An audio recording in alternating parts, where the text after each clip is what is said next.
Es decir, que tampoco queda tanto para eso. Bueno, vamos a saludar a Alejandra Olcese, periodista de Economía del Mundo, para empezar a charlar de estos temas. Alejandra, muy buenas tardes.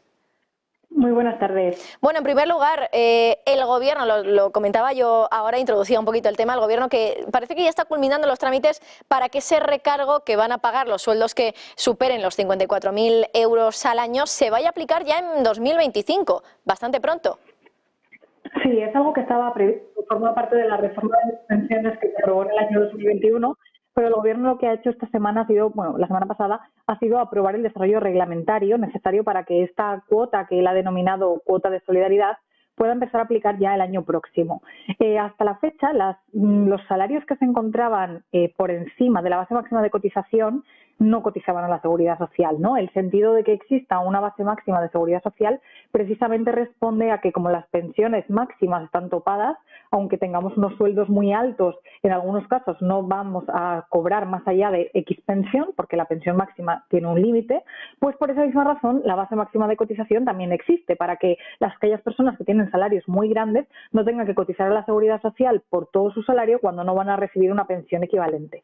¿Qué pasa? Que esto a partir de ahora va a cambiar. A partir del año 2025, todo el salario que se recibe por encima de esa base máxima de cotización sí que va a tener que contribuir a la Seguridad Social. Estamos hablando de que probablemente esta cuota aplique a aquellos que ingresan, aunque en el dato que damos es 54.000 euros, es porque la base máxima de cotización cuando se aprobó la reforma de las pensiones estaba en ese nivel, ¿no? Sin embargo, si nos vemos cómo está en este año y cuál es la subida prevista para el año próximo, pues podemos asumir que esto a quien va a afectar es a aquellos que cobran más de 59.000 euros al año aproximadamente. A partir de ahí se establecen tres tramos, un inicial que iría aproximadamente hasta los 65.000 euros de hoy y al que se aplicaría un porcentaje del 5,5%, un siguiente tramo de 65.000 a 88.000 a los que se aplicaría un 6% y a partir de 88.000 euros de ingresos se aplicaría un salario del un tipo porcentual del 7%. Bueno, pues esto nos deja que pues a lo mejor una persona que ingrese 70.000 euros al año, asumiendo que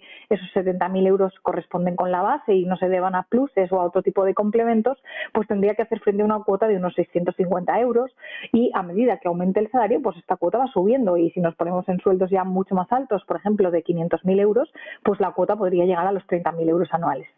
Esta cuota se divide entre la empresa y el trabajador. La empresa asume prácticamente un 84% de la cuota y el trabajador un 16%, con lo cual el grueso no lo va a notar la persona en su salario, aunque también, sino que van a ser las empresas las que sufran más por tener trabajadores con salarios tan altos, ¿no? Porque van a tener que hacer frente a un pago por cotizaciones sociales bastante más elevado del que al que hacían frente hasta ahora. Y lo que vemos es que el año que viene no solo los salarios altos van a tener que hacer frente a esta cuota nueva, que por cierto se va a ir desplegando progresivamente a lo largo del tiempo hasta alcanzar sus niveles máximos porcentuales en el año 2045, sino que también el mecanismo de equidad intergeneracional, que es una cotización extra que estamos pagando todos los trabajadores desde el 1 de enero de 2023, también va a subir el año que viene, con lo cual vamos a tener que hacer en conjunto la clase trabajadora una aportación más grande a la Seguridad Social. Todo forma parte de la reforma de las pensiones, porque en esta reforma el exministro José Luis Escrivá quiso poner el acento en reforzar los ingresos del sistema de Seguridad Social para poder mantener un nivel de gasto bastante elevado, ¿no? Y que en los próximos años va a sufrir un tensionamiento especial a medida que se jubile la generación del baby boom. Bueno, más cuestiones, Alejandra. Si nos fijamos, por ejemplo, en otros datos, es verdad que también en el mundo contáis que casi 320.000 personas en edad de trabajar están cobrando ahora mismo la pensión de viudedad que está pendiente de reforma desde el año 2020. ¿Esto es una cantidad muy grande, 320.000 personas? Bueno, respecto al universo total de personas que cobran la pensión de viudedad no es muy grande, porque estamos hablando de que la cobran más de 2 millones de personas en España, pero es grande en el sentido de que hay un mandato específico del Pacto de Toledo que le ha pedido al Gobierno que cambie esta norma, porque no tiene sentido que en el siglo XXI, cuando las mujeres están plenamente incorporadas al mercado laboral, tengan derecho a una pensión de viudedad que ronda en torno a los 900 euros al mes por el mero hecho de ser viudas, cuando perfectamente pueden trabajar. De hecho, muchas de estas mujeres probablemente, porque la mayoría lo son mujeres, probablemente combinan esa pensión con el trabajo. Entonces, quizá por el cambio que se ha dado en nuestra sociedad ya no tiene tanto sentido que haya una protección del Estado para la mujer por el mero hecho de ser viuda, ¿no? Y sin embargo una mujer que tenga un novio y se muera pues no va a tener esta protección. Entonces, bueno, hay que tener en cuenta que el Estado gasta mensualmente 2.100 millones de euros en el pago de las pensiones de viudedad, que ya no es una cantidad residual, es una cantidad relevante. Hace una década gastaba 1.400 millones mensuales, con lo cual ha aumentado en casi 600 millones al mes. Y bueno, respecto al total del gasto en pensiones no es mucho, porque claro, mensualmente el Estado gasta más de 12.000 millones de euros en las pensiones y las de viudedad no son el grueso, porque el grueso son las de jubilación, pero sí que supone una parte importante del presupuesto y además hay que tener en cuenta que estas pensiones de viudedad también suben anualmente conforme al IPC, con lo cual el Pacto de Toledo, que es la comisión parlamentaria que está integrada por todos los partidos políticos, dio mandato unánime en el año 2020 con la firma de todos los partidos, a excepción de Vox, que no quiso participar en esas recomendaciones, de que el gobierno, fuera el que fuere y con el signo político que tuviera, tenía que hacer una reforma de las pensiones de viudedad y centrarse en proteger a aquellas personas que siendo viudas tienen más de 65 años y no tienen derecho a una pensión de jubilación y para las cuales sí tiene sentido contar con una pensión de viudedad. Pero daba a entender esta recomendación que quizá aquellas que están en edad de trabajar pues no necesitan tener una protección tan fuerte como la que tenían antes cuando en la sociedad española no había tantas mujeres trabajando, ¿no? Y a cambio lo que dice el Pacto de Toledo es que el gobierno también tiene que darle una vuelta a la pensión de orfandad, que quizá podría aprovechar esta reformulación de la de viudedad para reforzar un poquito la de orfandad. Es una recomendación que va en línea con los